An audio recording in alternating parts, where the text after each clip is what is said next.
ဘောလုံးဝါသနာရှင်ပရိသတ်များအားလုံးပဲမင်္ဂလာပါခင်ဗျ Entertainment Mind Sports Channel ကနေပြန်လဲကြိုဆိုလိုက်ပါတယ်ဒီနေ့ရဲ့ Premier League အပြောင်းအရွှေ့နဲ့နောက်ဆုံးရသတင်းတွေကတော့တကယ်ကိုရင်ခုန်စိတ်လှုပ်ရှားစရာကြီးပါပဲမန်ယူအသင်းရဲ့139သန်းတန်အပြောင်းအရွှေ့အာဆင်နယ်အသင်းရဲ့ပေါင်85သန်းတန်မျိုးဆက်သစ်တိုက်စစ်မှုပြစ်မှတ်နဲ့ဖလားရပြီးတစ်နှစ်အကြာမှာပဲယာရူးပြုတ်ဖို့ဖြစ်နေတဲ့လီဗာပူးနီးပြအာနယ်စလော့ရဲ့အခက်အခဲစတဲ့အကြောင်းအရာတွေကိုတင်ဆက်ပေးသွားမှာဖြစ်ပါတယ်ပထမဆုံးသတင်းအနေနဲ့အမြဲတမ်းနှိပြဖြစ်လာတဲ့ Michael Carrick ရဲ့လက်အောက်မှာချန်ပီယံလိဝင်ခွင့်ရထားတဲ့ Manchester United အကြောင်းပြောရအောင်ပါ Ineos အဖွဲ့အစည်းကလာမယ့်နွေရာသီအတွက်ကွင်းလယ်ကိုအကြီးကျယ်ပြင်ဆင်ဖို့ရည်ရွယ်နေပါတယ်။နံပါတ်ကြီးသတင်းတောက်ဒီမာဇီယိုရဲ့အဆိုအရမန်ယူအသင်းကနယူကာဆယ်ရဲ့ကျယ်ဝင့် Sandro Tonali ကိုပေါင်တန်း100ဝန်းကျင်အတ္တလန္တာအသင်းရဲ့ကွင်းလယ်လူအီရာဆန်ကိုပေါင်39သန်းနဲ့စုစုပေါင်း139သန်းတန်တပည့်ဒီတစ်ခုကိုအမိရဖမ်းဆုပ်နိုင်ဖို့အတော်လေးယုံကြည်မှုရှိနေပါတယ်။ဒီနေရာမှာစိတ်လှုပ်ရှားစရာရှိတာကဘရာဇီးသားလေးအီရာဆန်ကမန်ယူအသင်းကိုပြောင်းဖို့ရက်ဆိုပြီးခေါင်းငိန်ထားတယ်လို့သိရပါတယ်ဒီလိုခေါ်ယူမှုတွေလုပ်ဖို့အသင်းကနေထွက်ခွာမဲ့သူတွေလည်းရှိနေပါတယ်ဝိုင်းရင်ကွင်းလယ်လူကက်စမဲရိုကတော့ဒီယာဒီကုန်းမှာမန်ယူကိုနှုတ်ဆက်ပြီးမက်ဆီရှိရာအမေရိကန်မြေအင်တာမိုင်ယမ်မီအသင်းကိုပြောင်းရွှေ့ဖို့သဘောတူညီမှုရသွားပါပြီဒါအပြင်နယူကာဆယ်ရဲ့အသက်22နှစ်အရွယ်ဘယ်နောက်ခံကစားသမားလေးလူးဝစ်ဟောကိုလည်းမန်ယူအသင်းကခေါ်ချင်နေပေမဲ့ဘိုင်ယန်မြူးနဲ့အာဆင်နယ်နဲ့လီဗာပူးအသင်းတို့ကလည်းစိတ်ဝင်စားစောင့်ကြည့်နေကြတယ်လို့သိရပါတယ်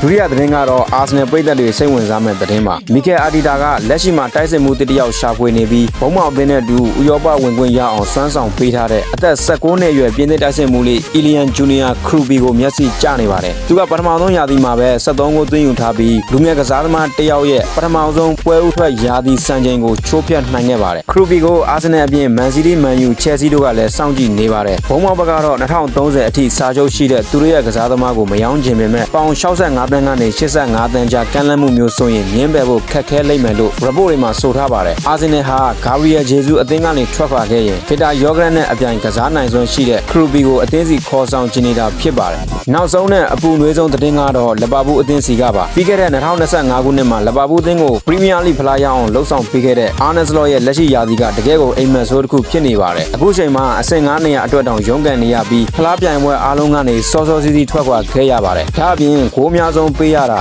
ရှုံးပွဲအများကြီးကြုံတွေ့ခဲ့ရတာစတဲ့ဆိုရတဲ့စံချိန်တွေကိုလည်းစိုက်တူခဲ့တာမို့မိုဟာမက်ဆာလက်ကိုယ်တိုင်ကတောင်စလော့ရဲ့ကစားကွက်နဲ့ပတ်သက်ပြီးလူမှုကွန်ရက်မှာပုံမှန်လင်းလင်းဝေဖန်ခဲ့ပါတယ်အခုဆိုရင်ဘုံမောက်ကနေထွက်ခွာမဲ့နီးပြအီရာအိုလာကစလော့ရဲ့နေရာကိုအစားထိုးဖို့ရေမှန်းအစားဆုံးဖြစ်နေပြီလို့သတင်းတွေထွက်နေပါတယ်ဒီသတင်းတွေနဲ့ပတ်သက်ပြီးမိတ်ဆွေတို့အနေနဲ့ရောဘယ်လိုယူဆကြလဲကွန်မန့်မှာမှတ်ချက်ရေးပေးခဲ့ကြပါအောင်ဗျအဆုံးထိနားဆင်ပေးခဲ့ကြတဲ့တယောက်ချင်းစီတိုင်းကိုကျေးဇူးတင်ပါတယ်ဗျ